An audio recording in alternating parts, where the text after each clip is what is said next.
Tonight on NewsWatch Ole Miss, it was a mostly dry Monday despite the storms in our area, but the rest of the week is looking wet once again. Graduation weekend is fast approaching, meaning restaurants are already booking up. Find out how busy they expect to be. I don't think Mr. Putin needs many signs that it hasn't been going well for him in Ukraine. Russian forces are now readjusting their strategy in Ukraine. Now Ukrainians are preparing for a major assault on their eastern front. The latest on the war is coming up. NewsWatch Ole Miss starts now.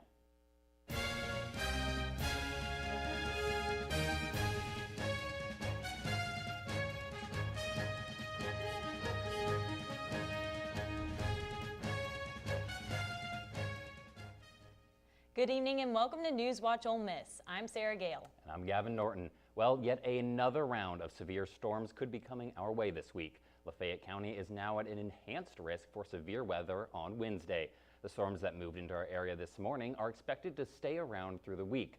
Wednesday's storms are expected to start in the early hours of the morning and remain throughout the day. The highest risks are for damaging winds and hail, with slight risk of flooding and even tornadoes. Well, the Ole Miss Hall of Fame now has 10 new members. Last week at the Who's Who ceremony, 10 students were selected by a committee with the rules set by the Associated Student Body to join the Hall of Fame. They were evaluated based on their contributions to student life during their time on campus here. The new members are Janae Bailey, Alexis Berry, Grace Dragna, Ella Edendorf, Madison Gordon, Caitlin Hayward, Reinhard Nair, Merrick McCool, Ian Pigg, and Devin Williams. These inductees will join the growing Hall of Fame list that first began back in 1930. And tonight at 5:30, the Wnba Center presents Separate and Sometimes Equal Photos from Possumtown. This exhibit and panel will discuss a recently discovered collection of photos from a photographer, O.N. Pruitt. Pruitt was a unique white photographer who captured life between the black and white worlds of Columbus, Mississippi, nicknamed Possumtown, between 1920 and 1960. Pruitt documented everything from weather to baptisms to lynchings during this time, and the 88,000 negatives found both preserve history from his time and cast a different light on today's world as well. COVID-19 cases are at some of their lowest levels since the start of the pandemic. This despite rising cases in many states. Well, CNN's Mandy Gaither has more on the state of the pandemic and on vaccines. An uptick in COVID-19 cases, but overall the daily rate is still one of the lowest since mid-July. We are seeing case numbers rise in New England, here in the Mid-Atlantic. We're going to see this, right? In the pandemic, we're going to see moments where cases go up, cases go down. While some cities could move to reimpose restrictions, others are loosening requirements. With fewer cases and less demand, many COVID-19 testing sites are shutting down as more people get home tests. However, that could lead to a decrease in the number of reported cases. That's why top U.S. health officials say it's important to keep an eye on hospitalizations. If we were to see a huge spike in cases, we'd also see that eventually trickle into hospitalizations. We're not seeing that. Hospitalizations right now at the lowest level since March of 2020. That's good news. So no doubt, home tests means we miss some cases. But that said, I think we have got other metrics we're tracking as well. When it comes to the COVID-19 vaccine, some public health experts believe very soon it will become a shot you get every year. I think we're in this unusual period right now where we're calling these boosters. We're telling that people who are vulnerable to the infection to get a shot every 6 months. That's effectively what we're doing to make sure that they're up to date and have maximal protection. And we're transitioning towards this probably becoming an annual vaccination starting this fall. For Health Minute, I'm Mandy Gaither. There are currently just 2 active cases on campus today, and there are no statewide numbers from the weekend because of a power outage at the Mississippi State Department of Health headquarters. And more on the coronavirus. A new update on the federal transportation mask mandate is expected to be released later this week. The mandate on planes and trains is currently scheduled to stop on April 18th, and in most public places nationwide, masks are already no longer mandatory. But the White House COVID-19 response coordinator says that the CDC is coming up with a scientific framework for this issue. We'll keep you updated as we find out more this week. Hartsfield-Jackson Atlanta Airport has once again reclaimed its title as the world's busiest airport, with nearly 75.7 million passengers after losing its 22-year streak in 2020 to China's Guangzhou Baiyun International Airport, which is now bumped all the way down to 8th place, according to the trade association Airports Council International. And while Atlanta is up a whopping 76% from 2020, they still remain 32% below its pre-pandemic level. And speaking of travel, in a matter of weeks, thousands of friends and family members will be flooding to Oxford for the 2022 graduation weekend. That means that the square will be packed and restaurants booked up. NewsWatch reporter Kate Boyd talked to several restaurant workers to see how they expect business to look for graduation. Graduation is hectic. Honestly stressful, important.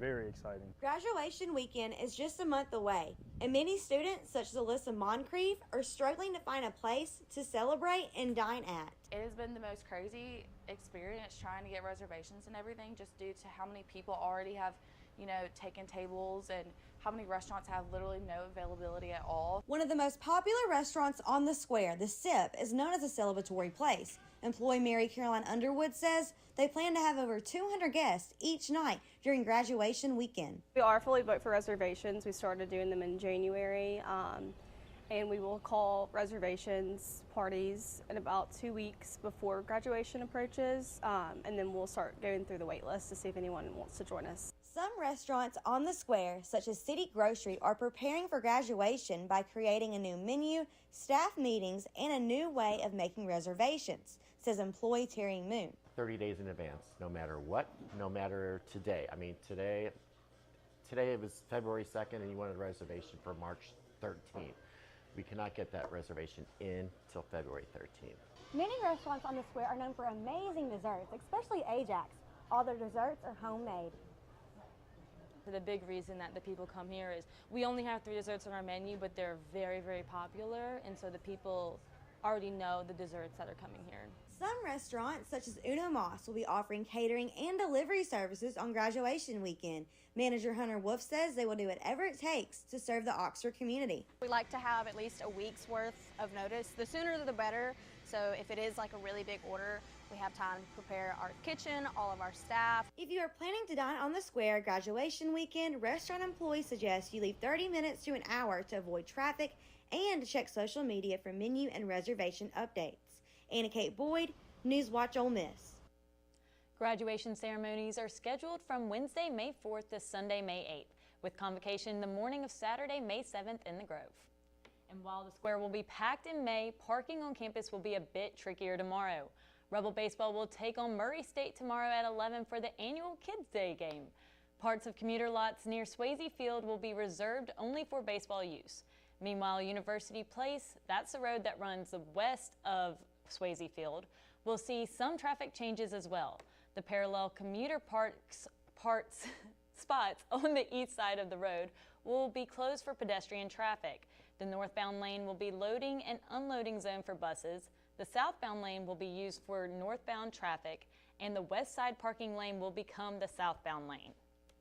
And in international news, Russian forces are now shifting their strategy in Ukraine, focusing on the country's eastern front. President Zelensky is asking for more aid from the U.S. that he says is crucial to Ukrainian defense, while CNN's Isabel Rosales has the latest details. Ukraine bracing for a major Russian assault in the east. Russia is preparing another offensive. In Mariupol, relentless shelling. You understand that somebody is dying at that moment, but you're actually happy that it's not you. Ukraine's president says tens of thousands of people have died in the city. The latest battle for the Donbas region is underway. Some Ukrainians evacuating west. There is a lot of bombing here, says Oksana. I'm afraid for the children. Russian troops withdrawing from the north, but building up in the east. The fighting there expected to be pivotal in this war. Frankly speaking, I don't think we can differentiate between, stages of hell that Ukraine is now going through. President Vladimir Zelensky insists his people are ready for this new wave of Russian attacks, but says they can't do it alone. All depends on how fast we will be helped by the United States. To be honest, whether we will be able to survive depends on this. And for that chance of survival, the Ukrainians are pleading for weapons, planes, tanks, and defense systems. Meanwhile, Russian President Vladimir Putin appointing a general nicknamed the Butcher of Syria to lead troops, according to one U.S. and one European official. Alexander Dvornikov is the mastermind behind brutal tactics in past conflicts, leading to major civilian deaths. In Washington, Isabel Rosales. Today, White House Press Secretary Jen Psaki said that a change of command will not change the strategic failure Russia is seeing in Ukraine. President Biden announced a major new gun control policy today. We'll take a look at the changes coming up. But first, here's a look at your current conditions.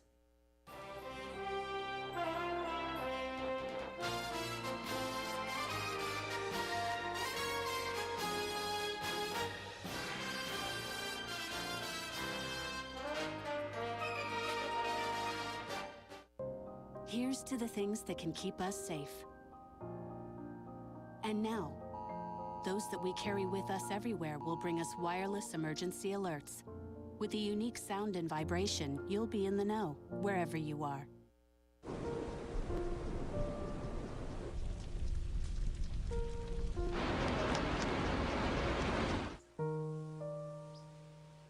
Don't wait. Communicate. Make your emergency plan today.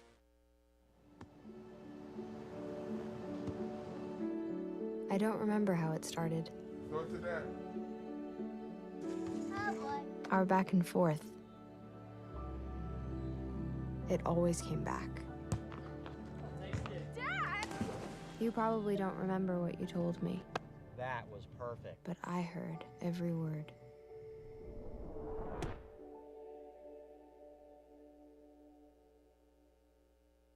Mom, I got it.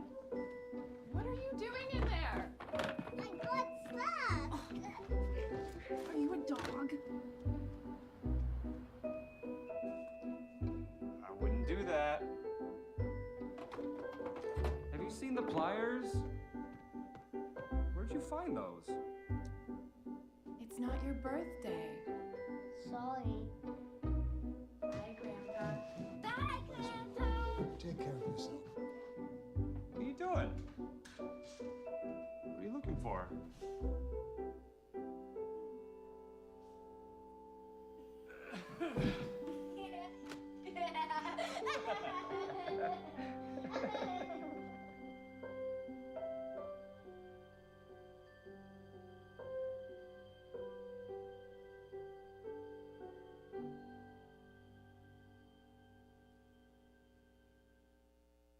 Creating a legacy takes time, takes dedication, spirit, and a greater vision. That vision starts here at the University of Mississippi. What will you be remembered by? Your character, your contributions, your friendship. Your legacy will define who we are now and who we are becoming for our state, our students, and our future. Ole Miss, build your legacy. This is the moment I knew. His future had no boundaries. There are some moments only the forest can inspire. Find yours at discovertheforest.org. Multiple studies have shown that marijuana can slow both driver reaction and response time, which can be really dangerous. He's here. He's here. Wait. What? I can't drive. Why? I'm high. Oh.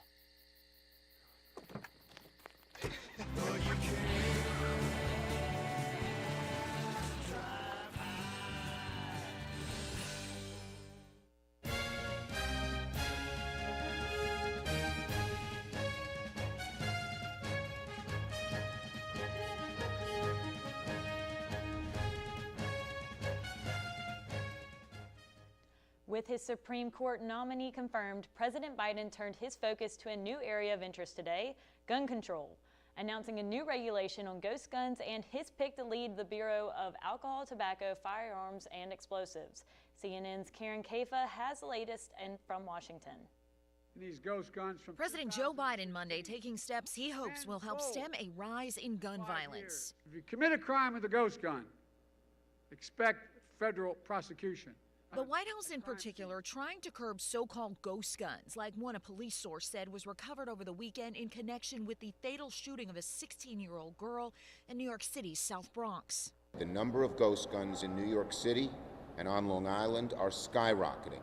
Kits to assemble the guns can be purchased online in most states, with some parts unregulated and without serial numbers untraceable. Because you can circumvent background checks, domestic abusers, convicted felons, people who would not otherwise be able to have a gun can now get their hands on one. The new federal regulations will require purchasers to pass a background check, manufacturers to put serial numbers on the firearms components, and firearm dealers to add a serial number to already built ghost guns they come across. These guns are weapons of choice for many criminals. We're going to do everything we can to deprive them of that choice. Biden also named Steve Dettelbach, a former U.S. attorney from Ohio, to lead the Bureau of Alcohol, Tobacco, Firearms, and Explosives.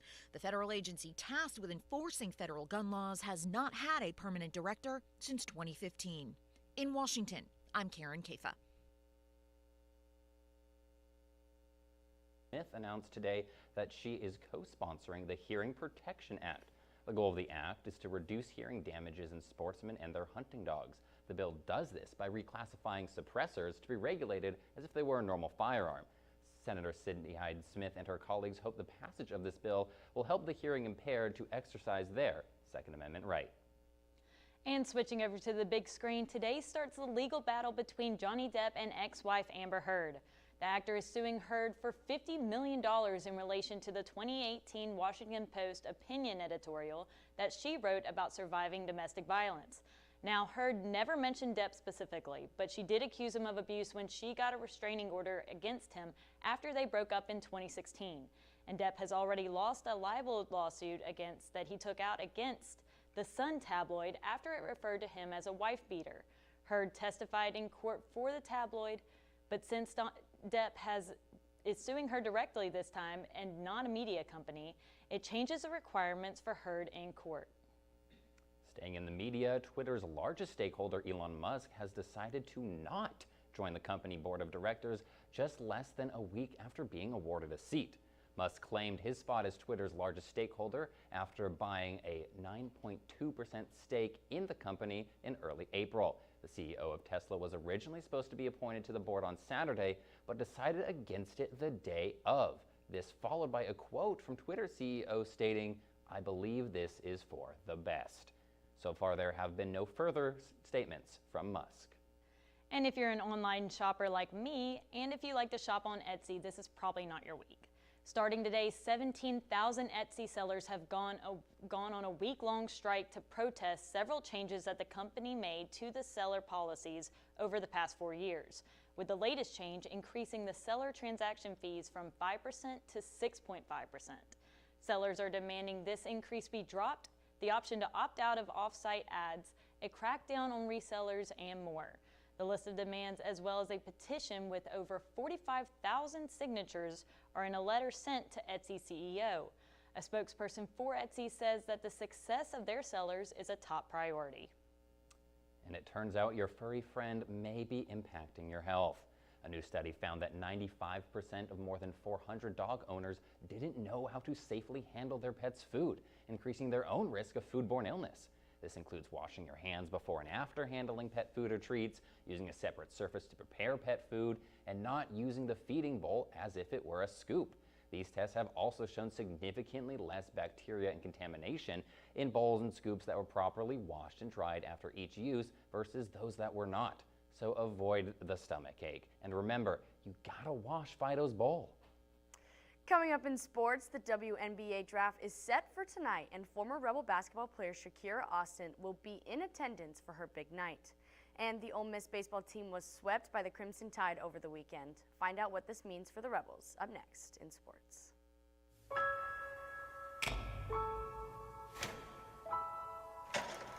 On October 15th, 2017, 2 words changed the course of history. The words we wrote that day are a part of a longer and even more powerful history. The wounds become scars. Things are changing. We really need everyone's voices. Today, we all have a chance to write another chapter, powered by everyday activism as simple as joining a march or reading a book, written to a permanent archive on a public blockchain. Because it takes a sea of us coming forward to demand change. Because no matter who you are, you can act too. The end of sexual violence begins with this next act.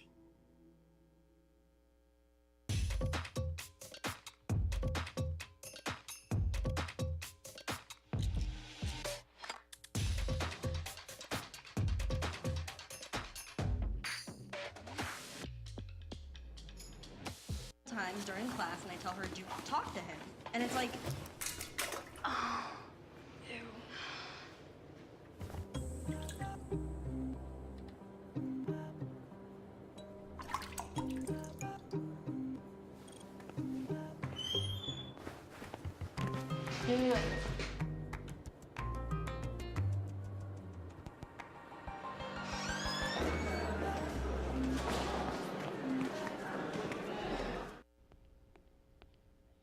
Can I tell you a cat joke?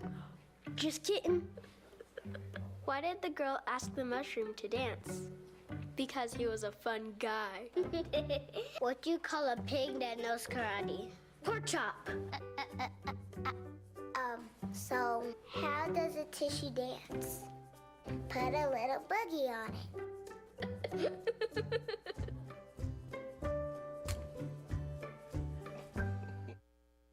Freedom. It's at the core of who we are. The freedom to live without fear, to jog where we please, to wear a hoodie. The freedom to breathe. Before we celebrate the freedom most Americans have, we must fight for the freedom all Americans deserve. Because all lives can't matter until Black lives matter.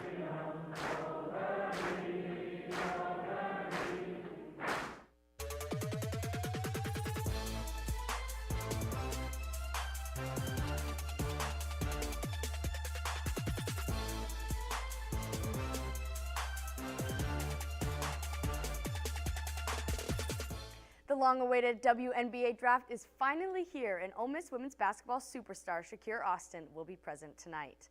She will join 11 other prospects at the WNBA draft at Spring Studios in New York City and will be the 6th Rebel drafted out of Ole Miss. Austin will be the first Ole Miss player since 2010 and has the potential to tie her former coach Arminty Price Harrington, the selected number 3 player in the 2007 draft, as the highest draft pick in Ole Miss program history. This season, Shakir Austin and Coach Yo helped take the Rebels to one of their best seasons ever, including making it to the WNCAA March Madness tournament in the postseason. On to the baseball diamond, things are getting really bad for the Ole Miss Rebs. Over the weekend, Mike Bianco's Rebels were swept by the Alabama Crimson Tide in their second straight series at home. The last time Alabama swept in Oxford was in 1997.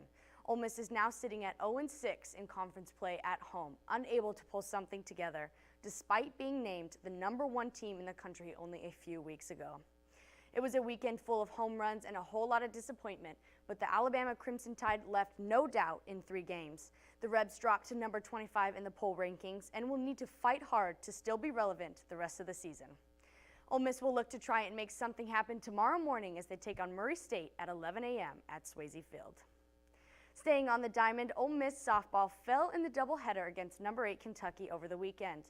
The Rebs traveled to Lexington and were able to secure their first game win on Friday with a 7-6 victory. Game 2 was postponed to Sunday to make it a doubleheader to decide the series. Unfortunately, the Wildcats got revenge on Sunday, easily beating the Rebels in both games to take the series. The Rebs will move to 29-11 overall and 5-7 in conference play. Ole Miss will take on Florida this weekend in Oxford, hopefully making it back into the win column. On the tennis court, the Lady Rebels fell to the Arkansas Razorbacks 4-3 at home on Sunday, just narrowly following by 1 singles match point. Ole Miss swept the doubles point 2-0, but couldn't find a solution to Arkansas's final 3 straight singles match wins right at the end. Ole Miss will face Tennessee State on Wednesday at 11 a.m. and 2 p.m. in Nashville, Tennessee, before finishing out SEC conference play on the road against Kentucky and Vanderbilt. On the green, a new face donned the infamous green jacket over the weekend. Scottie Scheffler was officially named the 2022 Masters World Champion after a dominant performance in Augusta. Some are saying that this was one of the more boring Masters in recent years after Scheffler produced pretty great golf early on in the tournament, taking the lead and never looking back. He took a big lead but proved he wasn't perfect after all after he missed 2 putts from close range. He quickly followed with the winning putt to win the 86th Masters Championship trophy.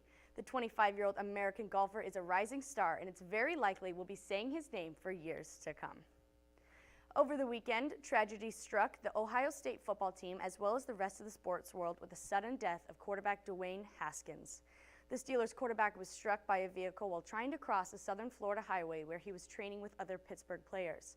In a press conference earlier today, Ohio State football coach Ryan Day expressed his thoughts about the tragic incident.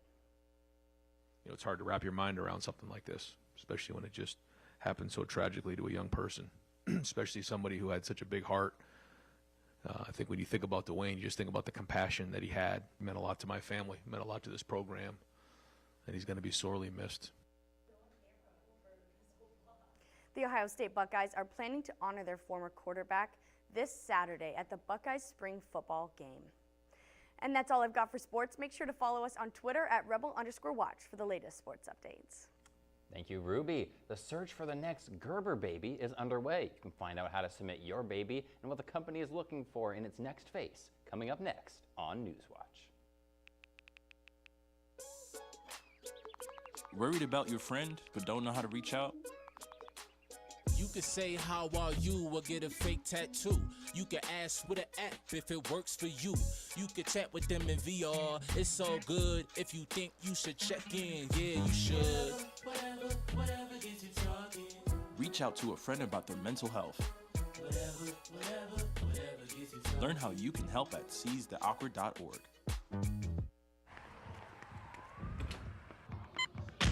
These are more than just the sounds of a safe place to go after school. These are the sounds of interest being ignited and of mentors making an impact.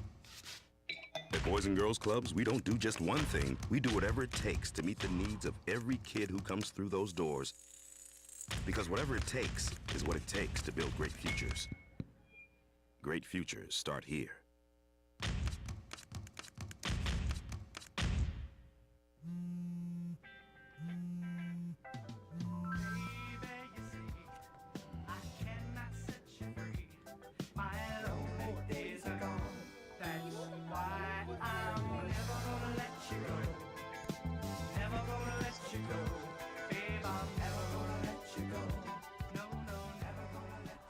Here you go. Thank you. Thank you.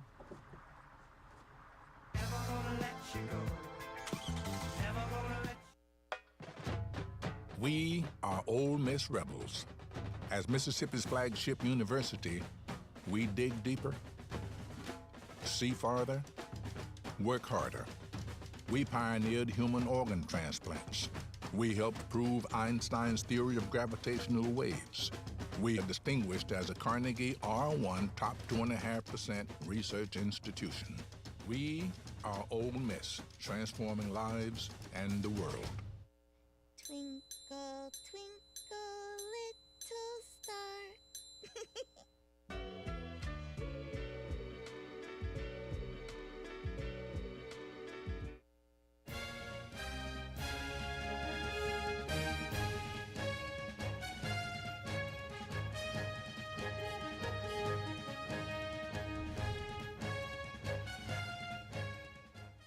The search is on for the 2022 Gerber baby. Parents have from now until Friday to submit photos of their smiling babies to try and earn the Gerber baby title, as well as the title of spokesbaby and the ever-coveted title of Chief Growing Officer.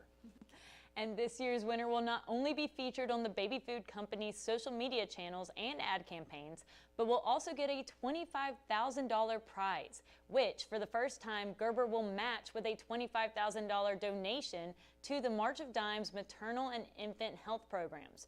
Parents and guardians of kids up to 4 years old can submit photos and videos of their babies, and Gerber says an irresistible giggle and an undeniable, lovable personality is preferred.